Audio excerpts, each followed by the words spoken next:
This channel does not promote any violent, harmful, or illegal activities. All content provided by this channel is meant for an educational purpose only.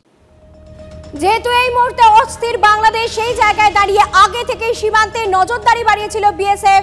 0 পয়েন্টে নিরাপত্তা বাড়ালো BSF. No man's ল্যান্ডে জনসংযোগ ও medical ক্যাম্পের আয়োজন করা হয়েছে BSF এর তরফে। সেই মেডিকেল ক্যাম্পের ছবি আপনারা দেখতে পাচ্ছেন। নো ম্যানস ল্যান্ড, যেখানে নিরাপত্তা আটোসাটো করা হয়েছে ঠিকই, কিন্তু সেখানে মেডিকেল ক্যাম্পের ব্যবস্থা করা হয়েছে। এটা সীমান্ত এলাকা।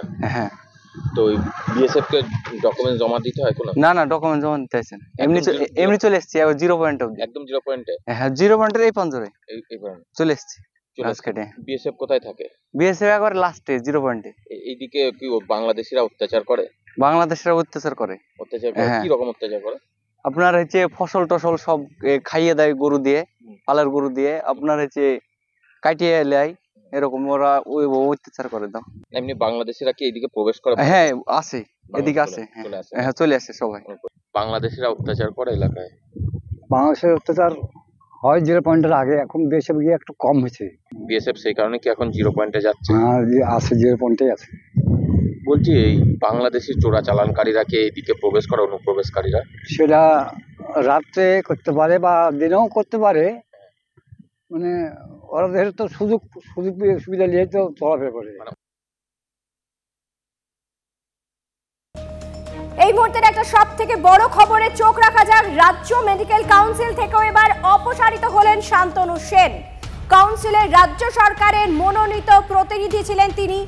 অভিষেক অনুগামী হিসেবে পরিচিত শান্তনুকে সরানো হলো। এর আগে দলের মুখপাত্র পদ থেকেও সরানো হয় শান্তনু সেনকে। সাম্প্রতিক কিছু বেফাঁস মন্তব্যের জেরেই কি অপসারণ, ইতিমধ্যেই প্রশ্ন উঠতে শুরু করেছে। রাজ্য মেডিকেল কাউন্সিলের সভাপতি সুদীপ্ত রায় শান্তনু সেনকে সরানোর সুপারিশ করেছিলেন। আপনাদের মনে আছে কিছুদিন আগে একটি চিঠি দেওয়া হয়েছিল এবং যেখানে সুদীপ্ত রায় নিজে মেনশন করেছিলেন শান্তনু সেনের নাম, এবং তারপর তাদের বিবাদ সামনে এসেছিল। আরেকটু বিস্তারিত জানার চেষ্টা করবো। আমাদের সঙ্গে এই মুহূর্তে সরাসরি রয়েছেন আমাদের প্রতিনিধি সৌরভ গুহ। সৌরভ, তাহলে অবশেষে তাকে সরানো হলো? চয়নিকা, প্রথমেই যে কথাটা বলবার তোমার মাধ্যমে TV9 বাংলার দর্শকদের জানাচ্ছি, এই মুহূর্তে আমরাই এই খবরটি ব্রেক করছি যে রাজ্য মেডিকেল কাউন্সিলে রাজ্য সরকারের প্রতিনিধি হিসেবে ডাক্তার শান্তনু সেনকে আনুষ্ঠানিকভাবে সরিয়ে দেওয়া হলো। ডাক্তার শান্তনু সেনকে আনুষ্ঠানিকভাবে সরিয়ে দেওয়া হোক, এই মর্মে রাজ্য মেডিকেল কাউন্সিলের সভাপতি তৃণমূল কংগ্রেসের বিধায়ক ডাক্তার সুদীপ্ত রায় সুপারিশ করেছিলেন।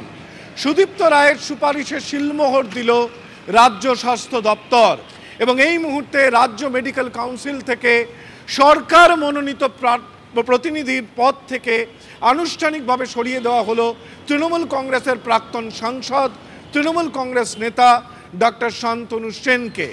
ডক্টর শান্তনু সেনের জায়গায় আগামী দিনে কে এই রাজ্য সরকারের প্রতিনিধি হবেন মেডিকেল কাউন্সিলে, এই বিষয়টি কিছুদিনের মধ্যেই নতুন করে ঘোষণা করা হবে।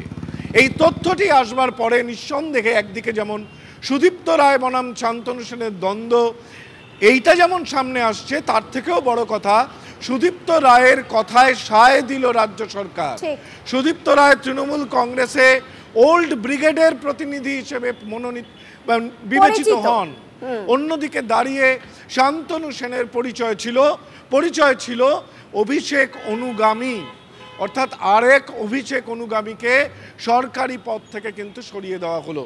রাজনৈতিক তার মানে আবার এই ঘটনাকে কেন্দ্র করে অনেকগুলো প্রশ্ন সামনে চলে এলো, যদিও আপাতত রাজ্য মেডিকেল কাউন্সিল থেকে অপসারিত হলেন শান্তনু সেন। তোমাকে ধন্যবাদ সৌরভ। হুগলি চণ্ডীতলায় রবিনসন স্ট্রিটের ছায়া, 5 দিন ধরে মেয়ের দেহ আগলে বসে মা। চণ্ডীতলার খানাবাটি এলাকায় চাঞ্চল্য। স্বামীর মৃত্যুর পর মেয়েকে নিয়ে একাই থাকতেন ওই মহিলা। শুক্রবার বাড়ি থেকে দুর্গন্ধ বের হলে ছুটে আসেন প্রতিবেশীরা। তখনই ঘরের মেঝেতে মেয়ের পচা গলা দেহ আগলে বসে থাকতে দেখা যায় মাকে। 4 থেকে 5 দিন আগে মৃত্যু হয় মেয়েটির।